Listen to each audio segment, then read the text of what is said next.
Hi, I'm filming this video from Hanoi, Vietnam, having just finished ASDC, Asia Schools Debate Championships, where I brought my debate team to debate in the rounds. They did really well, but they unfortunately got eliminated from the octo-finals. But this experience made me really think about and want to make a video about offline tournaments.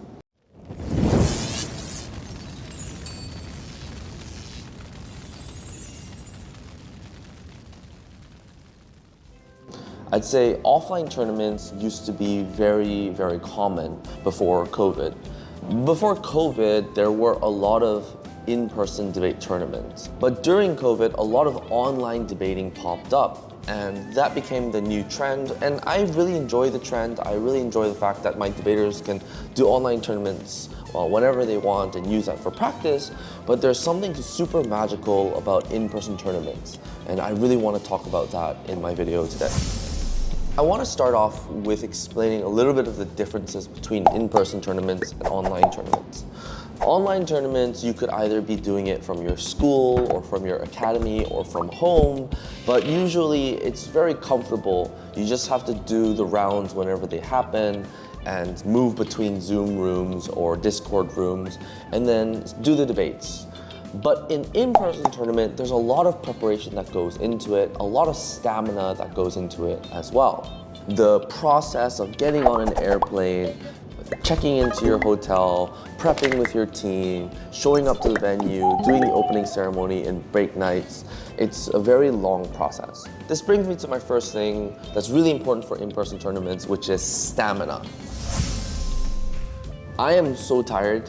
And even though my team didn't make it all the way to the finals, they fell out after the break in octos, which was kind of sad for us, but against a really good team. In offline debate tournaments, you need to conserve your energy and you need to make sure that you can start all the way from 9 a.m. and go all the way till 9 p.m. And it's different from online. Online, you're moving between different Zoom rooms and it can be quite tiring. But in person, you're running between the different prep rooms. Maybe if you're op, you're going to be prepping outside in the hallways. Maybe if you're proposition, you need to find your room. There's a lot of running around and trying to find the teams that you're facing and trying to get the perfect amount of prep and get to the locations that happens in offline tournaments. Offline tournaments can be quite chaotic and hectic, and because of this, you need a lot of stamina.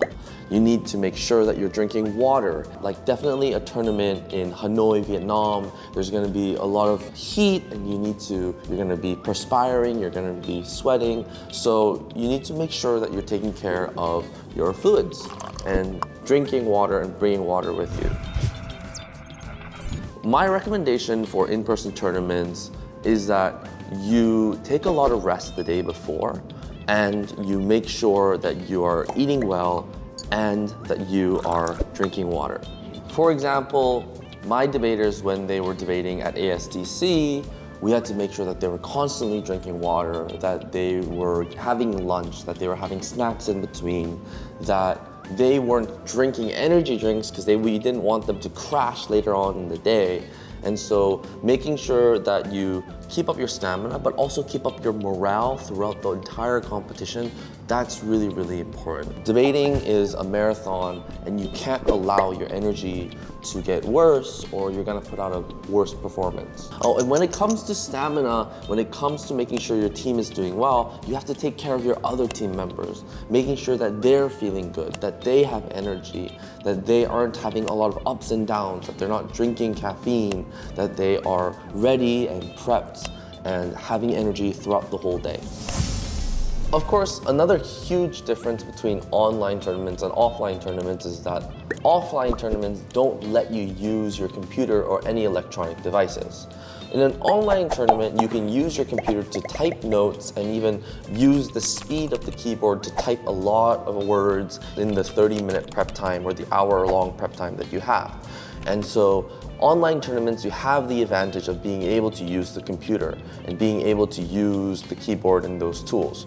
But in an offline tournament, it's a lot more raw. You are only allowed to use pen and paper and write down what you're thinking about on pen and paper. And very often in offline tournaments, especially ones in Korea, your phone is taken away. So you don't even have any devices that you can use. You're just using pen and paper throughout the day and just using the knowledge that you have in your own head. A lot of students might not like this, but I think this is one of the best things about offline debating, as in it forces you to be able to take paper notes and to be able to just write bullet points and write down your thoughts in very simple ideas and be able to impromptu speak off of those bullet points. And that's why in-person tournaments are so key, because they teach you that skill of being able to put thoughts into paper and turning paper notes into words. And you can really only get that and get an experience where everyone's doing that when you're doing an offline tournament, an in-person tournament, such as the one that my team was at today. I would say the biggest part of offline tournaments is the memories that you create. I brought my team to Vietnam for this tournament, for ASDC, because it's such a big tournament. And two of the debaters are debaters that I see in my academy all the time because they live in Korea. But one of those debaters is a really talented girl who lives in Indonesia. And she attends our online classes, and I've been teaching her online for over a year now. But I've never met her in person. But when the team came together to debate in person and we all met together, it was so wonderful. It was wonderful to be able to all be in the same room, in the same venue, and to be debating against other teams that came from other parts of the world, and to share cultural bonds with each other and to make memories. And this brings me into my big spiel about why you have to do offline tournaments.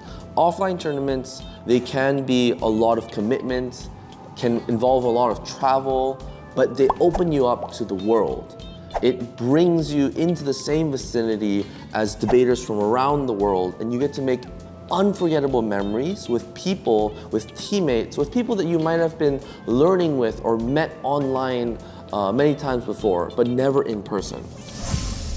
So I have an online debate academy, and I have an in-person debate academy. Two of my debaters attend my in-person debate academy in Seoul, and I meet them all the time because they live in the vicinity. But one of my debaters that came with me to ASDC, I had never met her before. She's a student from Indonesia, and she's very talented, and I've been teaching her for a year, but at ASDC it was the first time I ever got to meet her and that her teammates ever met her. This reminds me of is the fact that in-person debate tournaments are one of the best ways to make memories and team bonds, right?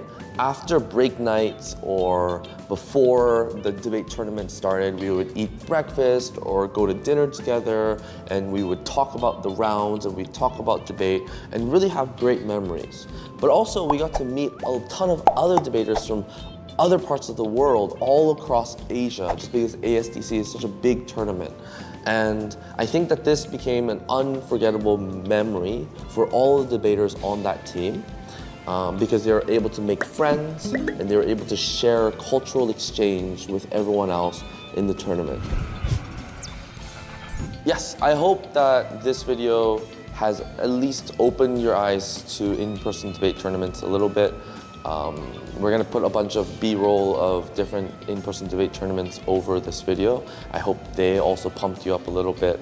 I am hoping to attend more of these in-person debate tournaments, and I kinda wanna make a vlog of what it's like to do these tournaments one day.